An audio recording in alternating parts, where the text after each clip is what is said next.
building a good company culture builds a better company. KEPX presents a Levine Media production. This is Dignity Leadership with hosts Brooke Coleman and Rich Levine.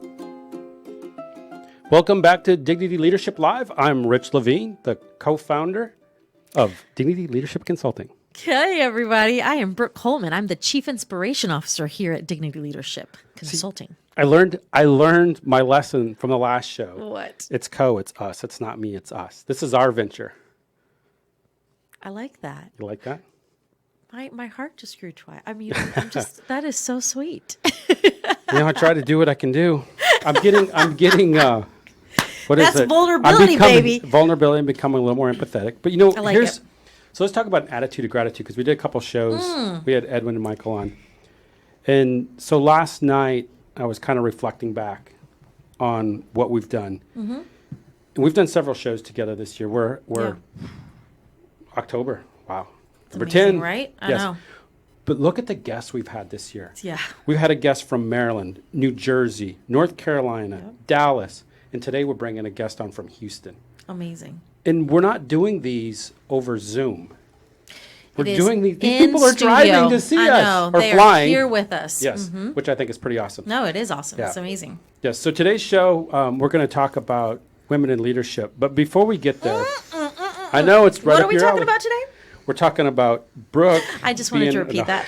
We're talking about women in leadership. I like it. Hey, but another thing I want to talk about, vulnerability, because we've been focusing on for sure. vulnerability. You said you were going to bring meeting notes. Do you guys like these? I love them. It helps me stay on track. Well, that's one of our struggles with doing a podcast is we get talking. Yep. And somebody mentions a question and we're working on this active listening thing Right. and not interjecting. It's like, well, now we've got to write down stuff. So we're getting better. We're growing. We're growing. We're not perfect. What? No, we're not perfect.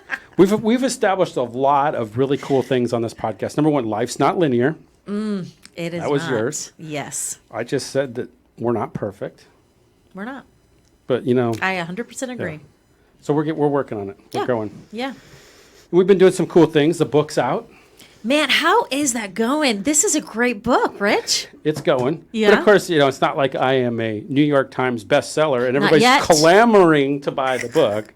But if they get a chance, they can go out and buy it. You're doing it wrong. You're stop managing and start leading. Okay. What does it look like? Let me see that again. It looks like, Kevin E., back over here, buddy, right there. It looks like this. So when you're I like it. when you're walking through, it almost looks like a You know what? Keep that up for dummy- just a second. It looks like a We're gonna go dummies through book. a couple things. This is a leadership for dummies book. And Basically. it's okay, Leadership for Dummies, and it's small enough where you're going to make it through. Because have you seen some of those dummy books? They're like 800 Yeah. pages. I like it. I've actually looked through it. You can get through it in a decent amount of time, which for busy individuals who want to learn the skills of really moving from management into leadership, that's really important. There's one other thing on that cover though. Put it up one more time. There are 4 colors there, and these people are helping each other up. Why? Why? Well, number one, you got to help. You got to help each other get to the top. Yeah. You can't get to the top by yourself. Okay. And then I did stick figures, Okay. so it could represent anybody. Like it. So it's dynamic. It's inclusive, not Universal. exclusive.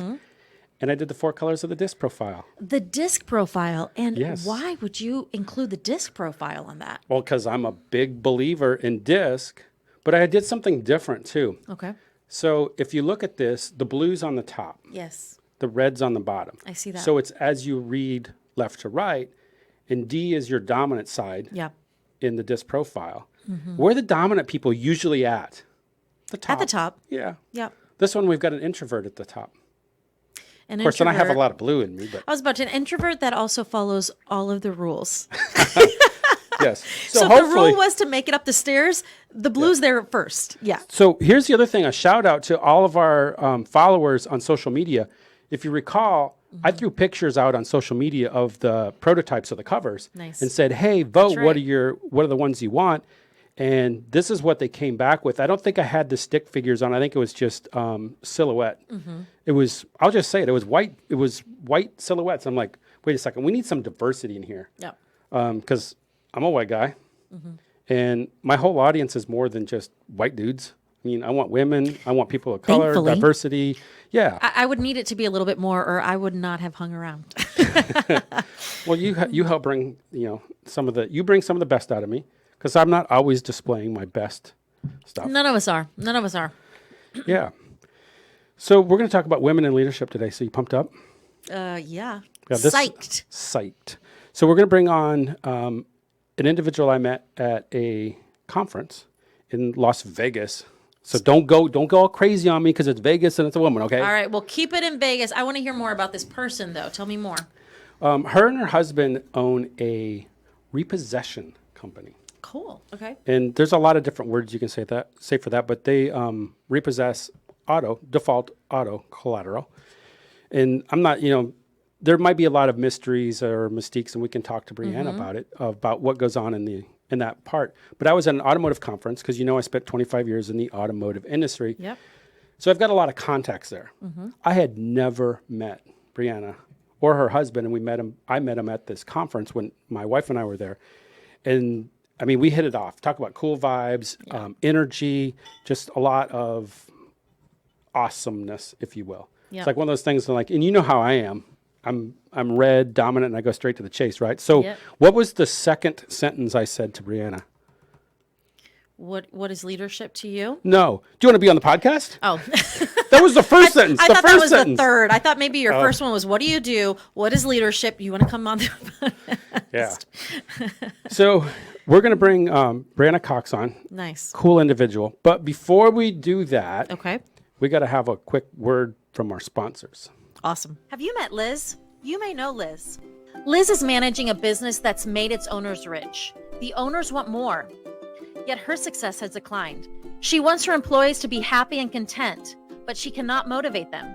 Her team is untrusting. She struggles with her communication and in making growth-promoting decisions. Liz's management mentality is hindering the team's potential. She was promoted because of her past achievements, but she doesn't know how to lead. Liz's decisions typically backfire. She disregards feedback, creating turmoil. Regrettably, I can identify with Liz. I wanted to be a leader, but didn't know how. I'm Rich Levine. I went back to college to get a master's degree in leadership. I want to help others enjoy their jobs, so I started Dignity Leadership Consulting. We help people like Liz, or the entire management team. Dignity Leadership Consulting, learning, growing, leading. All right, so welcome back.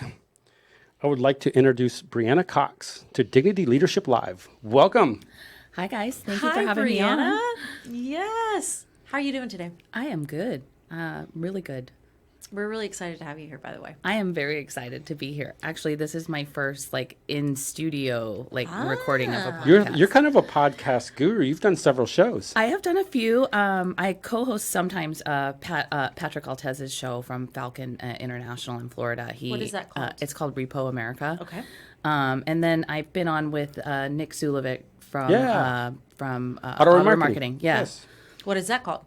The Auto Remarketing podcast. Auto Remarketing. Okay. I did a show with Nick as well. You did? Awesome. Yeah, last December. He's such a nice guy. Oh, he is. He's really cool. So you've got some experience doing this stuff. So you'll have to give us some critique on how we're doing with our hosting and co-hosting abilities. I think you guys are doing just fine. And you know what? and when you said repoing America, I just got a sidetrack for 1 second because I know what you mean by Repo America. Mm-hmm. Yeah. But I just think and we're not going to make this a political show, but I think we're in a crossroads right now in this world where we need to get back to where things used to be. And we'll just leave it at that. We're not going to dive into it because that could open up a whole can of worms. But we need to bring back American values. Some American values. We need some more inspiration from our leadership. We need some more consistency. A lot of things we talk about. We need some hope. They need to give us some freaking hope. Would you give us some hope?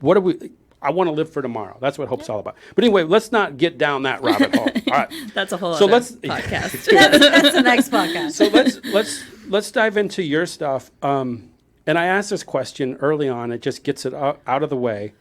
What is your definition of leadership? Or what's the difference between boss and leader or manager and leader? I mean, I think I'm going to have one of those cliche answers, but for me, I don't want to be a boss. I don't want to be the person that's sitting at my desk, with my feet up, that is just delegating every duty in our company to other individuals. I want to be leading that pack. I want to be able to, do any job that I would ask any of our staff to do. I want to have done that job. I want to make sure it's guiding and teaching and not just, directing and delegating and ordering and being, an authority. So you just touched on a piece that I write about in my book very early on, is one of the foundational pieces of leadership is you have to have some practical knowledge about the job that you are having other people do so that you can lead them, so that you can cut through the BS and know, like, when somebody tells you something, like, nah, you're full of BS, we need to get around this. Or be able to listen and somebody comes up with a great idea, go, you know what, I've never thought about it like that before, but wow, that's a great idea. Tell me more about it. How can we do it? That's something I tell my staff, our staff, my husband and mine, is that, if you have like a suggestion on how you think something can be done better, instead of like telling other employees or making it a drama issue, right? Because we do see that employees can create drama issues in the workplace. Bring it to me. I have an open door policy. Come into my office at any point and bring me your idea. I am more than happy to listen, but also bring me the data, because you can't just bring me some he said, she said drama. I don't play that. So you bring me some data that proves that your idea can work, and we will do it. And I have had employees that, stepped up to the plate, and I like to call them team members, really, not employees, that step up to the plate and have brought me like a PowerPoint or some kind of presentation that have said, like, if we can implement this new procedure, this thing that I think would help, because I do this job every day. Like, this is the, how that can play out for us, how it can be beneficial. So how do you get to that spot? Yeah. Because if you're a manager and you're out there listening right now and say, okay, I'm going to go back to work tomorrow and I'm going to ask my team to give me ideas. Because if you do that, it takes time. You can't just say, hey, give me your ideas, and they're going to walk in and go, wow, look, I got a whole presentation I've been waiting for you to ask. Oh, how do you build it up? I like to make them real uncomfortable. And by that, I mean, I think one of the questions that you had for me was maybe some exercises that we have done with our staff. So we would have these meetings, right? And I would be like, okay, like, here's a note card. And I don't know everybody's handwriting or anything. And I even made a digital online anonymous box, but they were too worried about submitting because they thought that somehow I could see who submitted it. So I would give them like a note card and say, like, write anything down, and like, we'll just put them all in this box, and like, and then, any issues that you're having or whatever in your department or whatever it is. And then I'll just pull it out, and we won't say who wrote it. Even if I do recognize the handwriting, we'll just have a conversation about it. Nobody wanted to do it. So I looked at Corey and I was like, what do we do? And I actually had a friend who suggested this, I guess it's like a Forbes 500 or a Fortune 500 or something, like exercise, like corporations actually do it. And so, and it seems super fun to me. And so it's called, have you ever heard of it? It's called the peanut butter and jelly activity. Yes, vaguely. I've heard of it. I haven't done it in a long time, but I know about it. But go into the details, because okay, so we really like to amp it up. I'm kind of I'm kind of an extrovert, so I'm really going to put on. just kind of, right? Yep. Me too. I'm really going to put on the performance. So instead of having them write their issues on a note card, I gave them all a note card at a staff meeting. And I went to the dollar store and I bought like a super cheap like plastic tablecloth. I bought 2, butter knives. I bought 2 loaves of bread. I bought 2 jars of peanut butter and 2 jars of jelly. And I've since learned some tricks because we've done this exercise a few more times, but I'm just going to kind of tell you the basics from the first time. So, because I got called out for missing a couple of items eventually. But anyway, so somebody knew how to make a better peanut butter and jelly sandwich. No, I just missed like a paper plate or something one time. And so now I have paper plates too. So anyway, I tell them this, I give them all the note card and a pen, and I tell them like this crazy story. I'm like, okay, you guys, I'm an alien from like the planet Xenon, and my name is Ulog, and this is my first mission to Earth, right? And I have never been on Earth before. I have no clue how anything works here. So My first mission from my overlords is to make a peanut butter and jelly sandwich. And they all laugh, right? Because they're like, oh, that's so stupid. This is so dumb. Like, that's simple. Like, everybody knows how to make a peanut butter and jelly sandwich. Well, I don't, because I'm an alien from a different planet. I've never even seen peanut butter in my life. What? So, like, I kind of explained that to them. So I'm like, I need all of you. You have 5 minutes. Write me the directions on how to make a peanut butter and jelly sandwich. I am telling you what, it is the most fun thing in the world. Yep. So like the first one I pull out, I'm like, it says, get 2 pieces of bread. I don't know how to get 2 pieces of bread. Do I undo the twisty tie? Whatever. So I just rip open. I would just rip open the bag and like take 2 pieces of bread out from like the middle of the, and they're all like, heck? And so like I just take 2 pieces of bread out of the middle and like slap them on the table, right? And then it's like take the peanut butter and put it on one side of the bread. Well, it doesn't say open the peanut butter or anything, so I just grab the whole jar of peanut butter and I slam it down on one side of the bread. And then it's like put the jelly on the other side of the bread. So I like slam the jelly on the other side of the bread and I'm trying to just put it on the bread and like the jelly and the peanut butter. And so like this goes on and we have like more. And then some people try to get really like detailed with it. They're like, I'm going to show her. Right. And like, they're like, take the knife and spread the peanut butter on one side of the bread. Well, they didn't tell me how much. They didn't say like spread it evenly or whatever. So I just grabbed the whole jar and I'm like dumping peanut butter on the bread. And so this goes on and everybody's laughing and having a great time by the end. But the point of the activity is to teach people that, yes, communication is so important, but comprehension is actually key. So when we are working together as a team, you need to take the time to explain, educate, guide, and follow through. So make sure that those, things have been taken care of and done correctly all the way through. Because if one department in our company doesn't finish or do something correctly, it's going to affect every other department, right? And it's a total trickle-down situation. So, they kind of got it. And then one more we do is we make like snowflakes, like with paper that you made when you were kids. Yeah. So we have each like team members sit back to back in a chair. And like I just sat like cross-legged on the conference table in the middle. And I just made up directions. I was like, and it really, it's so crazy because I would be like, fold the paper vertically. Now fold it horizontally. Now fold it this way. Now fold it that way. And by the end, everybody has a different snowflake because they interpreted the directions differently. Yes. Nobody's is the same. So you know what? I actually did that. In a different lifetime, I taught elementary school, and I taught 3rd and 5th grade. And both of those examples right there, I actually think I might have done the PB&J in a speech class in college, over 20 years ago. But in a third grade classroom, we did the PB&J, same thing, and with the snowflakes. Did we do that in one of our master's classes? No, you might have. I didn't. Okay. Because we did another one I was thinking about too. Yeah, where they don't even say fold it vertically or it's fold the paper. And depending on your personality type, some just fold the paper, they could care. And then you have others that are like, horizontally or vertically. Mm-hmm. You did not say it right. And so it is. Communication is key. It's incredible how that changes the entire dynamic. Yeah. So let's talk about a real world example. You drove over to Dallas to meet us yesterday, which was awesome.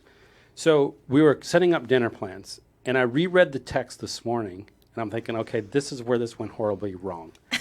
And I texted you where we were going to go.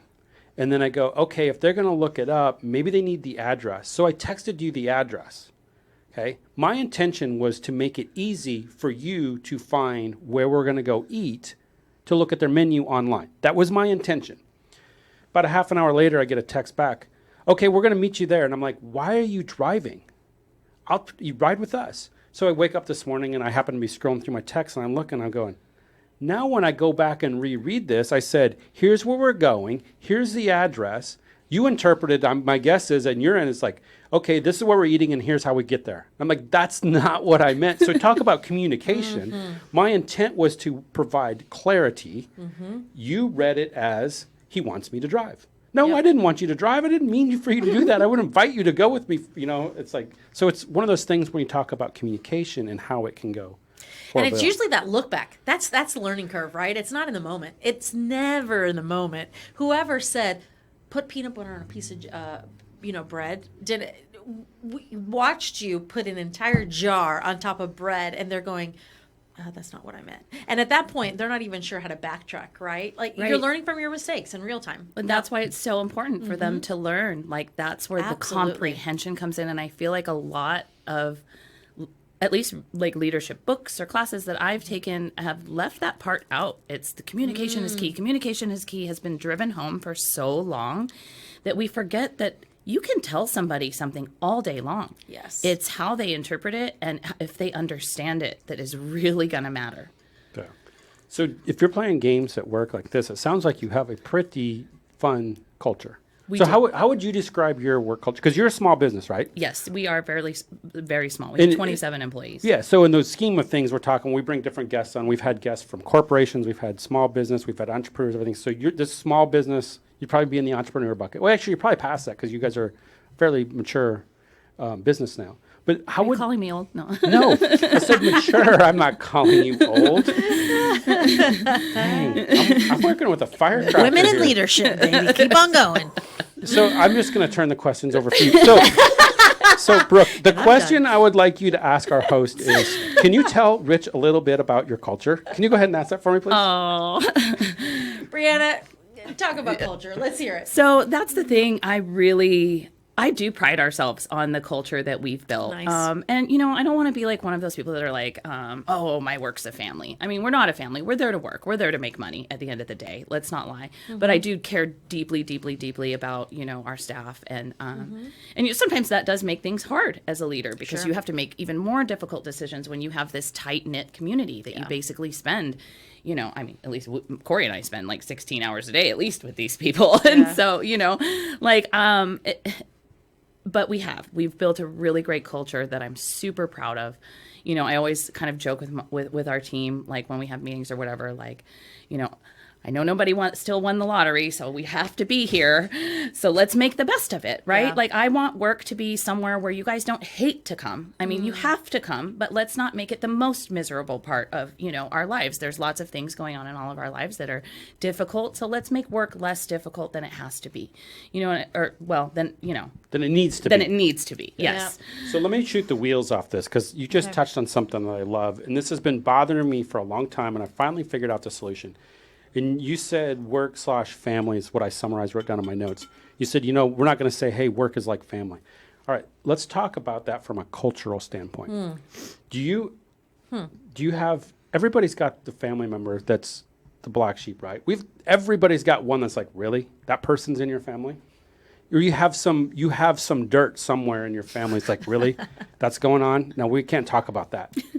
So why on God's green earth would you ever want to have your work environment where you have a bunch of black sheep come together and it's just a nasty, dirty environment? Hell no, I don't want my work environment to be like my family. I want it to be a hell of a lot better. Yeah. So let's go out and fix that. Healthy. Yes, bingo, healthy. And you touched on another piece too. You said there's some days you're working with your team 16 hours a day. Yeah. Right? And you don't spend that much time with your children? No, actually, sometimes I feel guilty for that, right? I have mom guilt because I spend more time working a lot than I do with my children. Yeah. So let's go into a serious question. Okay. We're going to turn this real fast. Okay. So we're talking company culture. How do you balance that with a small business? You got to make a living. You got to make money. You got to put food on the table, pay the rent, pay the mortgage, whatever it is. How do you do it? How do you keep it real? So to make profit and to have a good culture, have all that. I mean, that's it, right? So one hand washes the other. That's the bottom line, is that building a good company culture builds a better company. It really does. And it may be a longer process and it may be more costly in the beginning. But I think Corey and I really saw that evolution because just quick little backstory, Corey had run this company for a significant amount of time before I got involved. I was raising the kids, doing, that kind of thing. I was actually a vet tech in another life, so never thought I would be, the repo lady. And you just put yourself in a corner, the repo lady. And so, when I got involved, it's not that it wasn't successful. It's that Corey's leadership style was very much different than I could be, right? Because he's former military, very authoritarian like type of leadership style, and I'm a much more empathetic person. I mean, I can be a firecracker too, but I didn't want to instill fear. I wanted to instill respect and boundaries, and I felt like because he was working offshore sometimes and he wasn't always present in the office, and then I went to being present in the office every single day. Sure. I had to build a relationship with these people other than just like, email directives and like communication every day. So that's kind of when we had to figure out how to meld and like, evolve the company, because when I got involved, I think other than myself, we had 5 employees. Wow. And so, and now we're looking at 30. So you're amazing. up to 6 times then. Yeah. You have 6 times your company. You got a question? Not yet.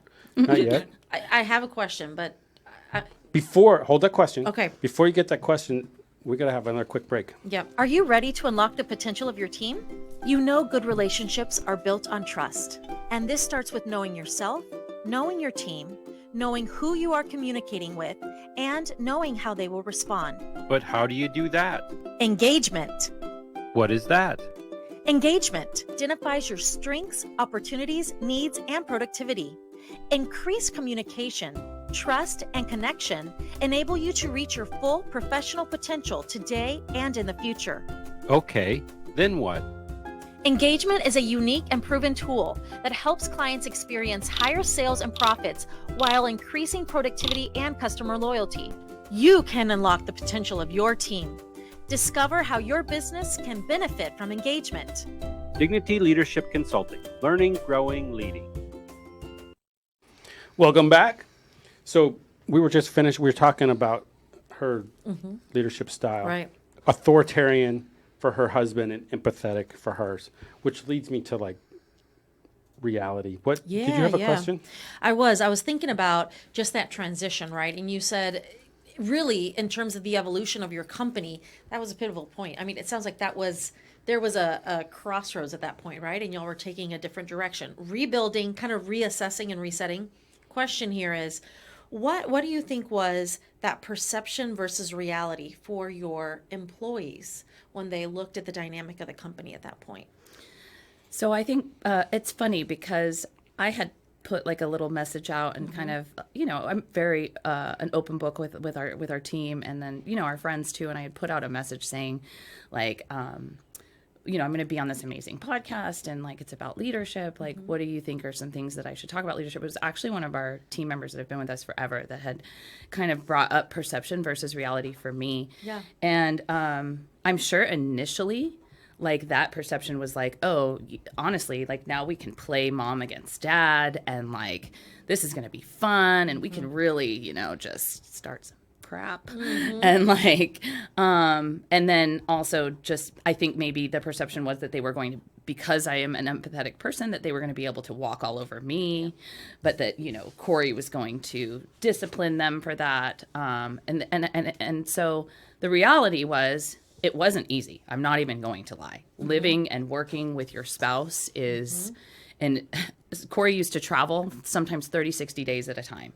And I was, at the company by myself. But when we started really working together to set these boundaries of what his duties were versus mine, and, what employees pool and teams he was in charge of versus mine. And so we call it cross-pollinating. And so like sometimes we do try to step on each other's toes a little bit, and I'll be like, hey, you're pollinating my flowers over here.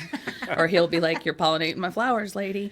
So like we really have tried not to do that. But, and I'm not going to say it didn't take time to get there. Right. But we knew, because it caused problems initially, right? Because like I said, it was the mom versus dad perception, when the reality was Corey and I are a team at the end of the day. But we had to figure out how to be a team, not just at home, in our relationship with our children. And so now we have 30 children that we can't spank, and we have to figure that out too. How do you communicate with that? You can spank them, you just might not get away with it. Yeah. And I think I need to talk to your husband too, because I don't know if I were him, I'd say, hey lady, you're cross-pollinating. I'd say, hey lady, you're marking my tree. That's mine to pee on. Get away. Back off. It's a good segue. He's over there taking notes. He might be listening right now. Oh my gosh. So I have learned a lot just as I've gotten to know Rich and Emily about the auto industry. And I feel like it's the tip of the iceberg, right? Like it's fascinating to me. Who's Emily? Your wife. Oh, Your just- amazing, So incredible yeah, she's wife. super cool. Yeah. Badass. You know, it means All right. I got to be somewhat cool because she married me. So You're all right. You are. You're all right. I'm all right. Package deal. Hey, that's an upgrade from what I was a couple months ago. I was just okay a couple months ago. No, you're good. You know, what's interesting though about this auto industry, I mean, and I've gone to a conference and seen just from the, you know, talk to some people. What do you feel like from your perspective? Is it like being a female in a male dominated industry? It's been an interesting journey for sure. Especially on the repossession side. Especially coming from a vet tech background as well. So let's even like you're totally new industry. And then the repo side, which I learned a little bit about last night. Fascinating. Guys, this is fascinating. If you want to do some research, go ahead. Especially on the repo side, right? I think that women are generally more accepted in the auto finance side, the remarketing side. Those soft skills, right? Yes. On the repo side, I mean, it was an interesting journey because earning the respect of just even that crowd, even the other women that are in that crowd, because there's so few. I mean, honestly, there is like, I could probably count the women that actually own, you know, and are successful repo companies on both my hands. Like, it is just it's a small world in general. Yeah. I mean, we lost 25% of the repo industry from our estimates during COVID. So it's just keeps getting Even smaller. Our estimate is I think there's 3,000 to 5,000 companies in the country. So just think about that, like how many fast food restaurants and grocery stores are in, you know, 10 square miles of whatever city you live in. Yeah. I mean, there's thousands and thousands. So, you know, there's just that many of us in the country. So that's another fun part. Everybody knows everyone to some extent, right? So, and there's some deep, deep roots in this industry that are generational companies, you know, that have been around since, you know, repo was started 100 years ago. Wow. Kevin Armstrong actually wrote a book about the 100 years of the repo industry. It's called Repo Blood. Really interesting read. That would probably give anybody who has any questions about the repo industry some answers about just how tight-knit and small and interesting that dynamic is. So Corey had a lot of respect. He's always been well-liked. We call him the good Cox. And what are you? I guess that makes me the bad one. So,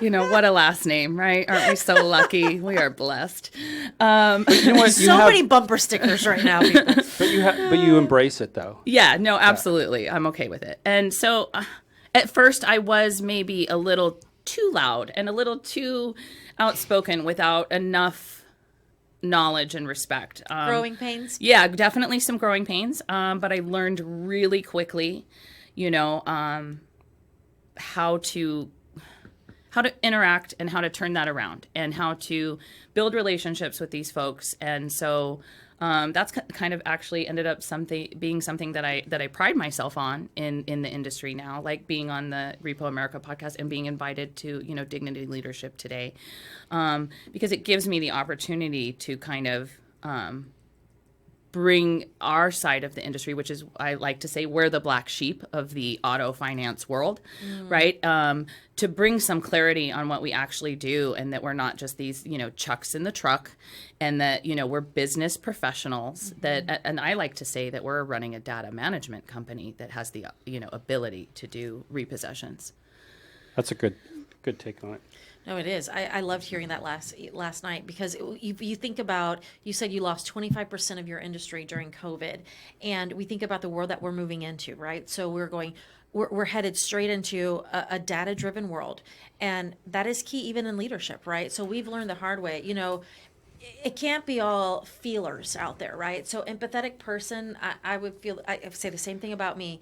And yet if you don't have the science and the data and the numbers behind you, what are you really saying? And is there anything that you can really follow up on, right? Yeah, so you've got to have that balance. And the world that we live in now, AI-driven, technology-driven, development-driven, right? You need to have that balance. So it's so cool to hear that is even the way that you're creating that vision for your industry will probably hold the test of time.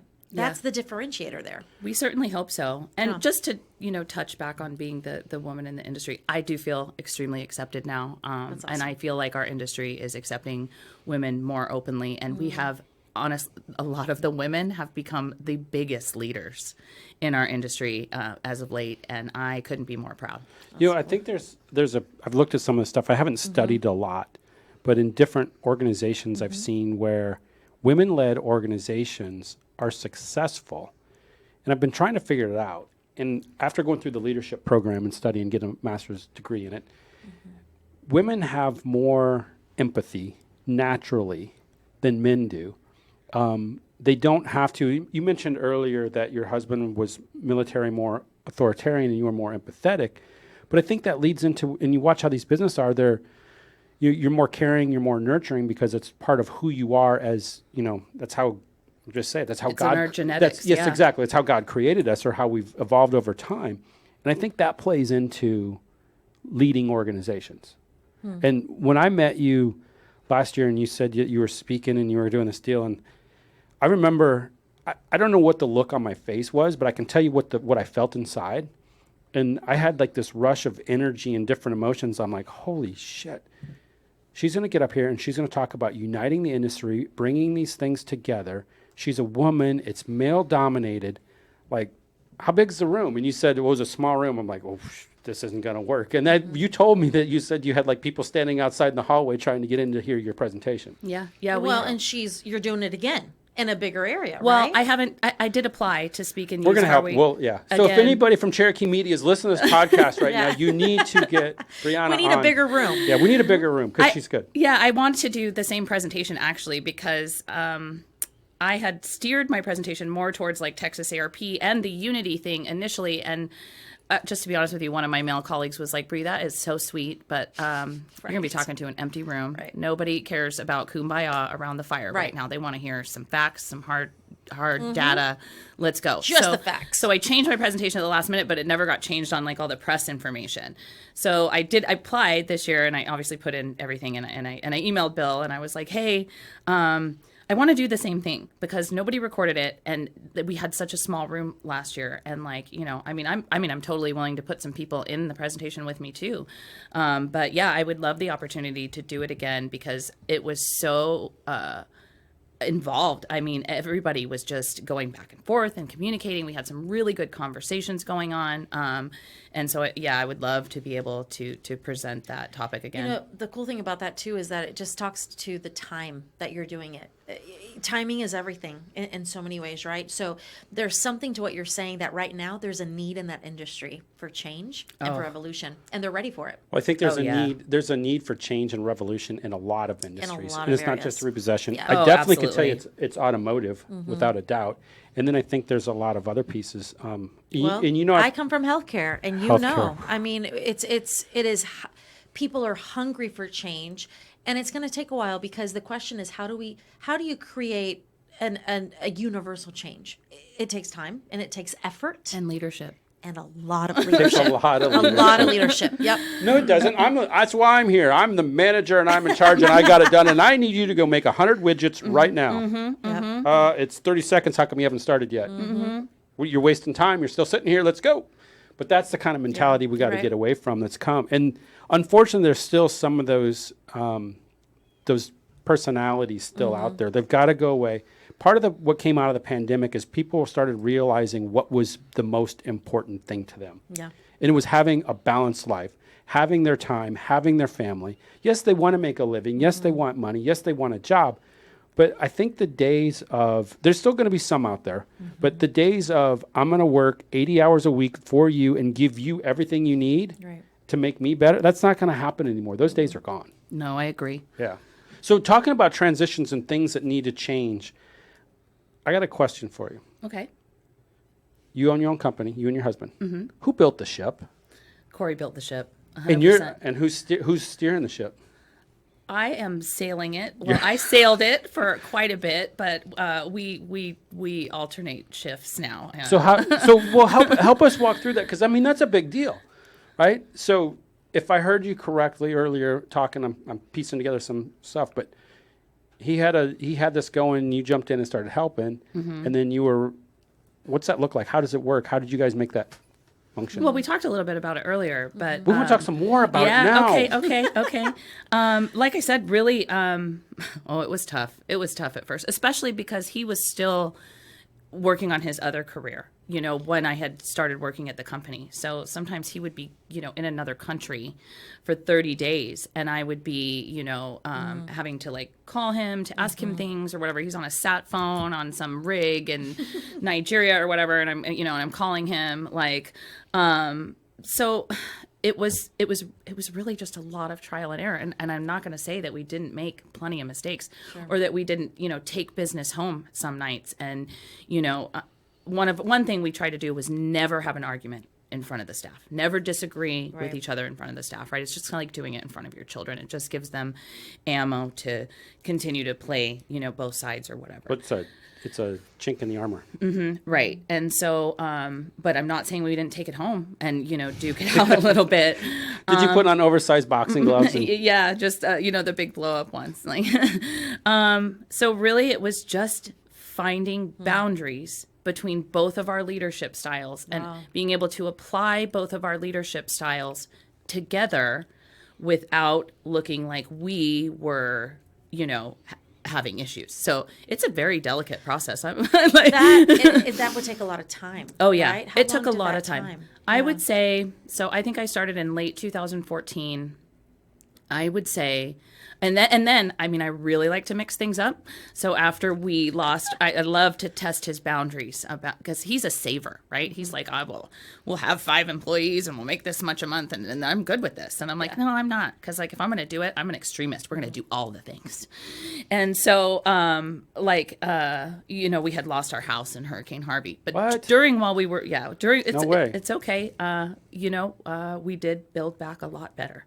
So, unfortunately, we didn't lose our business. Do you like that pun? Unfortunately. So, but you did actually do it better. We did, yeah. That just wasn't. But we didn't fluff. live in our house. So we bought our house 3 months before Hurricane Harvey. We literally just hung the last serious? pictures 3 on the wall. months? I wanted a 1-story because I hated the stairs. Yep. Like 7 to 8 feet of water, depending on where it settled in our house. So we literally lost almost everything we owned. Yeah. And so we didn't live in our brand new house for another year. And so we're living in this corporate apartment. And one of Corey's buddies calls him and is like, hey, Paradigm Recovery's for sale. And so we had owned asset at this point. And like, we had noticed after Harvey. So we were super strict. We had no LPR. We had this direct portfolio. We were like not going to work with forwarders. And we were like, we're just like elite or whatever. And we did have kind of this elitist attitude about how we ran our company. And so, but we realized after Harvey, it was the forwarders and, the second chance finance people that were kind of getting back to work before we were. And so like we had lost everything. We're rebuilding our house. We're living in this corporate apartment that's like $100 a day. And like, it's pure craziness. And so this other thing falls in our lap. So we buy out a competitor in the middle of like rebuilding our house and doing all of these things. And so that was extremely difficult. And to manage like and merging our 2 companies because we had to make our employees realize that each company was just as important and we were all going to work together as a team. Right. And then he's gone, 30 days at a time. So that was really interesting. But I think I am grateful for when he left his other career and came to actually work with me full time. And because I think, and that was right when COVID started. Okay. And I think that's when we really, we built a good culture. And I'm not saying because he was working at, another career that he wasn't there or involved all the time. And we were steadily building this amazing culture. But I think when both of us started being there 8 hours a day, Monday through Friday, and then sometimes on night shift too, like that is when the team was like, holy crap, like we're going to like kick butt now, like it's on.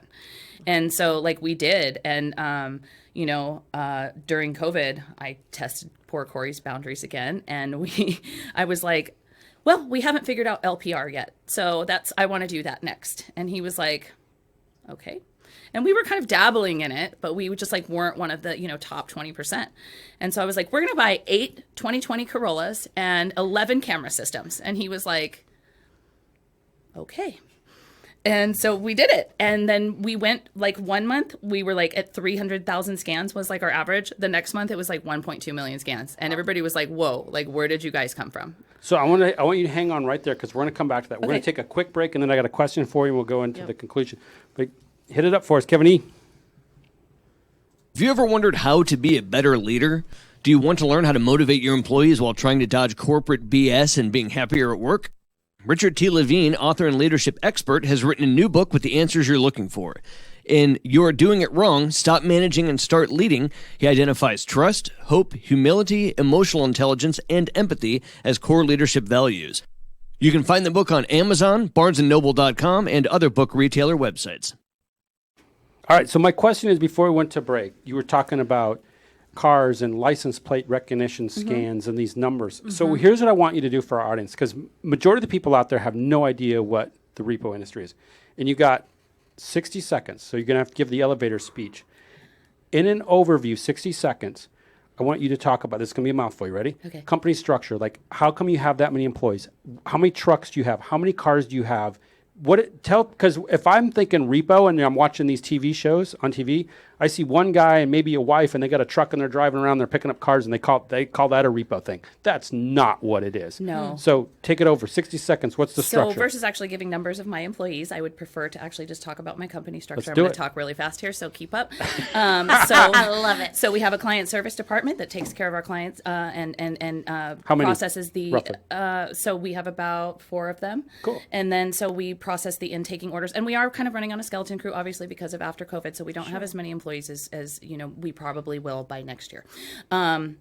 And then we have our logistics department, which takes care of redemptions, transports, so personal property, vehicle redemptions, et cetera, et cetera. And then she kind of is in charge of the lot. And then so we have several lot attendants. We have a key department that cuts and processes keys.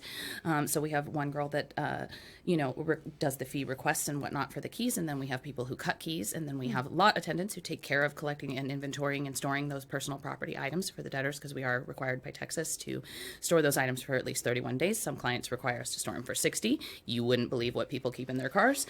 And then, so we also have a camera car department. And so we have 8 camera cars. So we have 16 camera car drivers.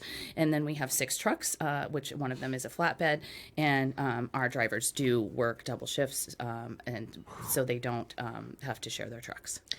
Wow. Did I leave anybody out? I don't know if you did. No, Coming from the person who doesn't know the industry, because y'all do, and lots of acronyms and stuff like that. But I can't get over it. It's fascinating. And what you just said, it's not just fascinating. It's intricate and it's complex. It's not just this high level, this is what you do with 3 people. I actually did. I forgot like our own jobs. So I left out the dispatch department who takes care of the field, right? And then like the accounting, who is basically the you have accounting. to count for money in that too? Oh, absolutely. Okay. Lots of, and they don't like to pay us. So many so we details. gotta- Yeah, keep on it. That's, oh, man. yeah. So you're on the collection side of the business, and then the banks that are collecting money don't like to pay you. Wow, I find that funny. Oh. You and me both. find Not all it- banks. I will find it say, right, look, yes. I have some wonderful clients who I don't have to chase my money from, but there are some out there that constantly chasing my money. It's like every industry. There's good when there's bad. It's that Absolutely. 80-20 rule, right? Yeah. And they're unfortunately the 20% ruin it for the They do. 80% that are doing They, it well. in every industry. Well, Yep. we say that about even just the people in our industry. We've been trying to educate and lead for so long, and they'll get on Facebook and be like, "What's everybody doing? We need to unify." And I'm like, "Where have you been? Like under a rock? Like what? We're doing the things. Like you want to Yeah. be involved? I'll give you my email. Let's go." Yeah. But that's work. To get involved is work. It takes effort. You wouldn't believe how many people I will approach and be like, "Hey, do you want to join Texas ARP? Do you want to join ARA? Do you want to do these things?" And they're like, "I don't have time." I'm like, "What do you mean you don't have time?" I'm like, "I work like 60 hours a week at my company and then donate another 20 hours a week to Texas ARP and the state associations and Repo Alliance. So like make the time if you really care about it." Yeah, that's awesome. That's a great segue. Make the time if you care about it. To run into our conclusion on the show, which is where we go round table, and we talk about 3 things from my why statement: learning, growing, leading. So the first question is, what did you learn today? Second question is, how are you going to use this information? The last one's, who's going to hold you accountable? Let's start over here with Kevin. Is he ready? Kevin, you Mr. Producer, are you Kevin? ready? Because Kevin I'm likes ready. to be on the spot. Sure. He's thinking in real I time. never go first, though. Yeah, you do. You went the very first time we set up the new format way first. You're like, The you only even one who you always remembers make me that go is- first. Oh, yeah, you're right. I do kind of remember that. The only one that remembers that. The devil's in the details. Well, I learned a lot about the repo business I had no idea about. Right? But You can use it. I mean, it's Fascinating. going to be. That's going to be my word. I know how we can use that, but what'd you learn? probably the how key communication is among people in a workspace. Wow. I thought it was peanut butter and jelly sandwich for you. Comprehension. Well, that too. too. That's how I'm going to implement it. All right, so communication. Communication. Communication. But that has to lead into the comprehension, right? Because you can say things till you're blue in the face. You have to make sure that people understand what you're saying. Right. Well, communication's a two-way street, and it's like the internet. If you upload a document and you want somebody to download it, but they don't have the internet, the communication line's broken, right? You send an email and no one reads it, communication's broken. Facts. I talk and you don't listen, communication's broken. Yep. So let me write this down. Kevin E. said communication. I'm getting better at writing my notes down. All right, who wants to go? Because you have a piece of paper. Because I have a piece of paper. All right, Rich, you want to go next? Rich, what did you learn today? I love it when I do that. Balance. I wrote the word balance down halfway through. Tell me more. She said work, family. She said authority, empathy, Boundaries. boundaries.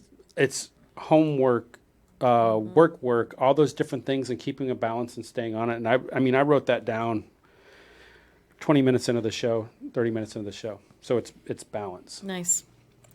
What about you, Brianna? What do you mean? What What'd did you you learn? learn on our show? Well, I learned that you guys are very fun to hang out with.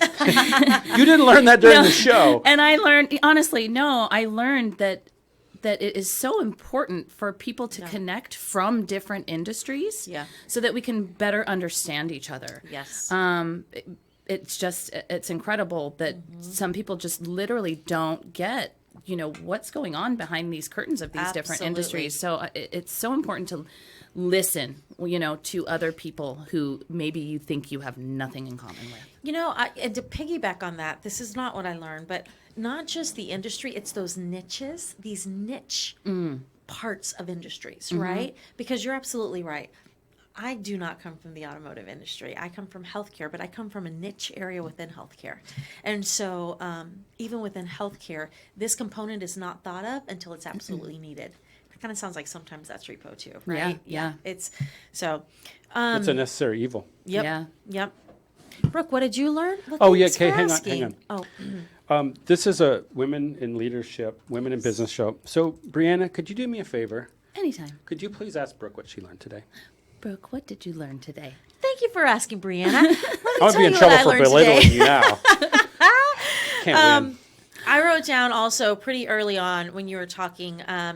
You said, I don't really like to think of myself as a boss. That's not. It just doesn't fit. The way I took it, the way I perceived what you were saying is that does not fit the persona that I want to be. So I wrote the word boss and kind of put a slash through it. And what I put underneath it was guiding and teaches versus authoritarian, right? And so that as I guide and I teach because I practice what I preach, because I know the industry and I know what I'm doing, it makes all the difference. Yeah, but And I do think that, again, that balance comes into Oh, play yeah. because, you can guide and teach all day, but sometimes you just are going to have those team members that join you. Absolutely. And, you have to eventually just kind of be like, okay, we're going to have a come to You need Jesus now. structure. You need Yeah, structure. structure. Absolutely. So, story time. I had Yes. 2 former employees from 2 different times in my life that to this day still refer to me as boss. And they refer to me as a term of endearment. But here's what I've learned today when you said that you didn't like to be called boss. I hate it because I didn't want to be called boss because I looked at boss as being somebody bad that's Sure, a dictator. sure. But they kept calling it to me and they meant it as a term of endearment. But the aha moment I had is they were also, they really liked me and what I was doing as far as a leader. But by them calling me boss gave them the opportunity to tell me what things I needed to work on. I just realized that. I'm like, you know what? They always, like I most, had a couple of that did most that of too. them, but they were Yeah. able to tell me what I need to work on. And we go, you know what? Maybe I don't ever want to lose the title boss because if I do that, then how am I going to continue to grow? a part of leadership is being the boss. Yeah. And let me Yep. say this, a lot of people will say, "Oh, it's loneliest at the top." It's not untrue. That there is That's truth to true. that statement. You only make it lonely if you isolate yourself. There are times though where you have to you have to make the hard decision for the better of everybody, and you have to do that on your own. But that's how There we are- teach people to make those decisions. Do, but you also have to.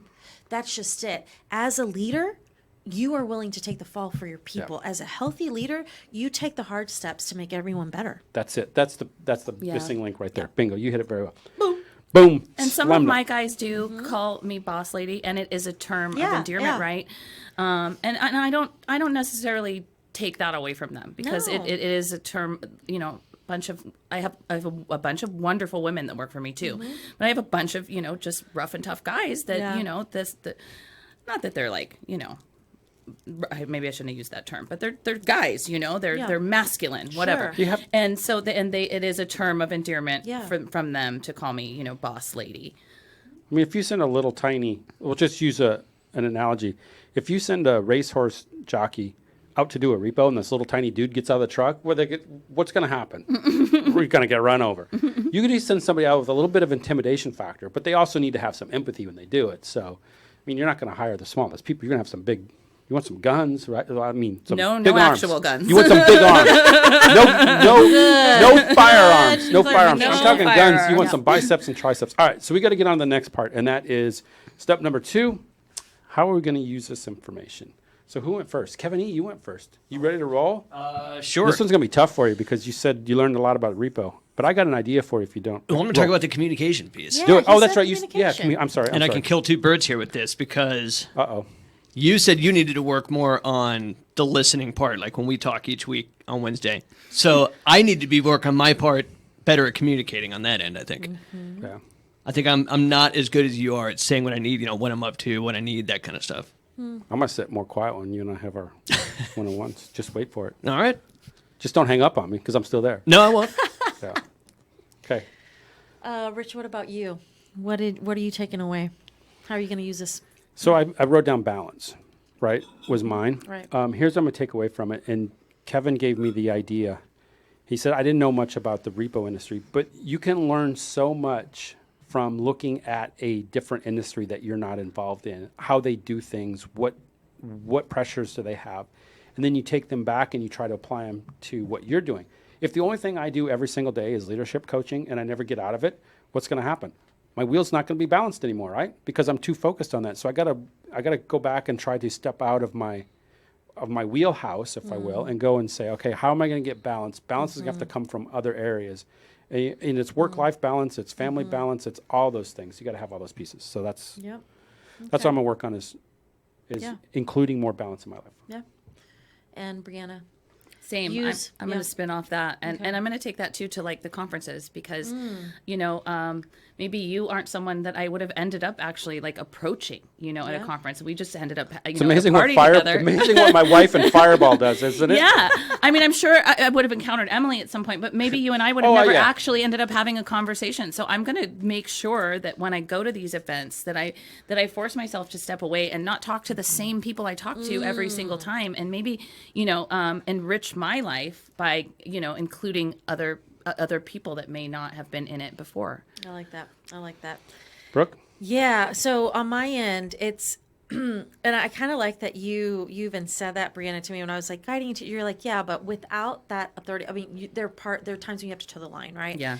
And it's something that I mentioned on a previous podcast as well, where right now I think I'm wrestling, and it's an internal thing too, around my personal structure. Like where are my guardrails for what I need? I can be extremely intensely structured. I have a lot of dominant red in me in terms of disc, or I can be fly by the seat of my pants yellow, And so there is a healthy line in between there that I've kind of let go of right now. And so I think structure is the word for me. Awesome. All right, we've got about 1 minute left, so we need to go around kind of quickly. Who's going to be your accountability partner? Kevin E., who's going to help hold you accountable? I'm sticking with the usual. You. Oh, and you put a lot on me, but I got big shoulders. I can do it. All right. Who goes next? Me? You. Balance. My wife's in the room. She needs to help me because she sees it all the time. So she needs to hold me accountable and balanced. And it's going to be tough because she's going to tell me to stop working and I'm not going to want to listen, which is going to force me to listen more. All right, Brianna. Corey, always. Yeah, definitely my husband. Well, and next time we're at a conference together, you guys, maybe, we can both introduce each other to people we wouldn't normally have met. That's awesome. Let's do it. So next time we're together, we got to introduce to 3 people. 3 people. Yep. I and think if that's you've a great met them deal. and somebody says, hey, I met you before, then it doesn't count. Yeah, okay, All right. fair. Brooke. I'm going to piggyback on this based on the previous podcast. I'm going to reach out to Deshaun and kind of have help me with this structure too. We had a conversation about this area, and so I'm going to ask him. Awesome. Cool. Very cool. Hey, thanks for listening to our show today. We had another great episode of Dignity Leadership Live. I want to thank Brianna for coming all the way over from Houston, Texas to the middle of Dallas, Texas, right downtown by SMU. Thank you, Brianna. Oh, thank you My guys. co-host, awesome. Thank you for keeping me upright. If you want some more information on Dignity Leadership, please reach out to us on the World Wide Web. You can find us at dignity-leadership.com. With that, I'm out. Keep paddling. Keep paddling.